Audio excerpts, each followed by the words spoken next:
Alors, donc dans cette question-là de l'exercice 3, donc là le directeur de la coopérative veut qu'il y ait moins de 0,06% de bouteilles qui débordent, donc il y ait moins de 0,06%. Alors 0,06% tout de suite, ça fait une proportion de 0,0006. Qui déborde, donc qui déborde, c'est-à-dire plus de 110 centilitres. Donc ce qu'il veut, c'est en fait régler donc la production, donc régler donc la distribution de tel, en touchant à mu. Il faut qu'il y ait moins de 0,06% de bouteilles qui débordent, au risque de ne plus suivre la législation, parce que évidemment, si la moyenne du liquide rempli par la bouteille est inférieure à 110, le client va pas être content. Donc il y a une législation qui permet de dire qu'en dessous d'un seuil, on n'a pas le droit de vendre les bouteilles. Voilà, donc pour l'instant, on s'occupe pas de ça. Lui, le directeur, il veut moins de 0,06% de bouteilles, donc qui déborde. Alors, ça veut dire quoi? Ça veut dire qu'ici, on traduit ça par une probabilité. C'est la probabilité que la quantité donc de liquide soit supérieure à 110, et cette probabilité là, elle doit être inférieure à 0,06%, c'est-à-dire 0,006. Voilà. Alors ici, attention, c'était 110. Alors, là on va être obligé de passer par encore un changement de variable, parce que je ne connais pas mu, donc il faut que je cherche mu. Donc toujours même principe. Donc Z, donc la formule c'est x moins mu le tout divisé par sigma.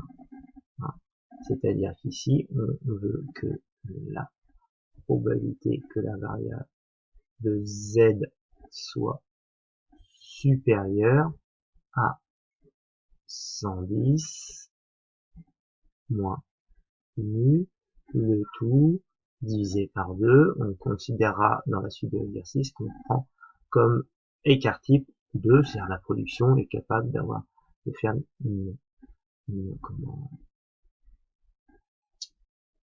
un écart au niveau de la distributivité, donc la dispersion, pardon, de 2 centimètres.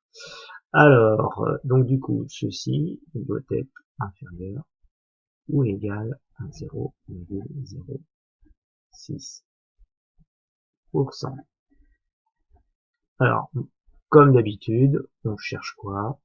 On cherche la valeur ici de A, et ça, je suis capable de le chercher grâce à la calculatrice. Alors, vous faites attention parce que ceci peut se traduire par ceci. Alors, pourquoi j'écris ceci? Parce que on veut, donc sur un axe gradué, ici, si j'ai une valeur ici A, je veux 1, si ça c'est Z, je veux que Z soit donc supérieur, donc ça va être tout ceci. Donc ça veut dire que les valeurs de Z doivent être à droite. Alors c'est important, c'est pour la calculatrice. Je me rappelle, ici, exit, distributivité, normale, je fais l'inverse. Et ici, je suis donc bien à droite de A. Donc ici, l'erreur commise par beaucoup d'élèves, c'est ici de laisser left et pas mettre right. Ensuite, ici, l'air, donc l'air, la probabilité, c'est 0,06. Alors ici, attention, il va calculer mu pour une probabilité qui soit égale. Donc ici, donc j'ai bien la bonne valeur. Je rappelle aussi que quand on fait le changement de variable, ça veut dire que Z suit maintenant une loi normale centrée réduite. Donc mu vaut 0 et sigma vaut 1. Donc sigma vaut 1 et mu. Donc j'ai tous les paramètres. Et donc ça me permet d'avoir une probabilité, pas une probabilité, mais une valeur de A qui est égale à 3,24, parce qu'ici j'ai un 8, donc je peux dire qu'ici, A, ici, vaut, donc, je vais écrire, A vaut environ, donc, 3,24. Et on sait que A, c'est tout ça.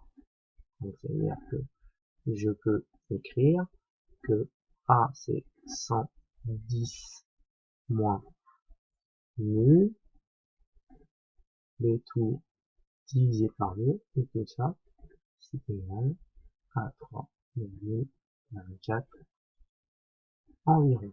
Donc ça veut dire quoi? Ça veut dire que si je veux déterminer la valeur de mu, je vais donc multiplier en haut et en bas par 2, il me restera 110 moins mu, ensuite je vais enlever 110, et puis il me restera moins mu, on verra si on va faire. Donc du coup, dans un premier temps, je vais supprimer ici les deux au dénominateur en multipliant en haut par 2, et ici je vais multiplier par 2 aussi. Donc ça veut dire que je vais avoir 110 moins mu est inférieur, non, égal, ici, égal à quoi? À 2 fois, 3,24, ce qui est égal à 6,48. Donc, maintenant, je vais enlever 110. Donc, si j'enlève 110, donc je vais enlever 110, donc il va me rester moins mu. Mais si j'enlève 110 à gauche, je dois l'enlever aussi à droite. Donc, je rappelle, ici, donc je vais 6,48, auquel je vais retirer 110. D'accord? Donc ça veut dire qu'ici, moi c'est pas moins mu qui m'intéresse, c'est d'avoir mu. D'accord? Donc je vais inverser le signe. Voilà. Donc si j'inverse le signe ici, du coup j'ai un moins. Et ici, j'ai un plus. Donc du coup, je vais écrire que mu environ égal à quoi? À 110 moins 6,48, c'est-à-dire 103,52. Voilà, j'ai trouvé la valeur de mu. Alors, quelles sont les valeurs possibles de mu? Ben, en fait, les valeurs possibles de mu, je vous rappelle que si on veut avoir moins de 0,06% de bouteilles qui débordent, ça veut dire quoi? Ça veut dire qu'il faut moins les remplir. Moins on les remplit, moins il y a de risque que les bouteilles débordent. Donc ça veut dire plus la moyenne de remplissage est basse, et moins on a de risque qu'elle déborde. Donc ici, pour une moyenne de remplissage de 103,52 centilitres, on sait qu'on est à 0,06% de bouteilles qui débordent. Donc si j'en mets encore un petit peu moins, ben, je vais évidemment avoir moins de bouteilles qui débordent.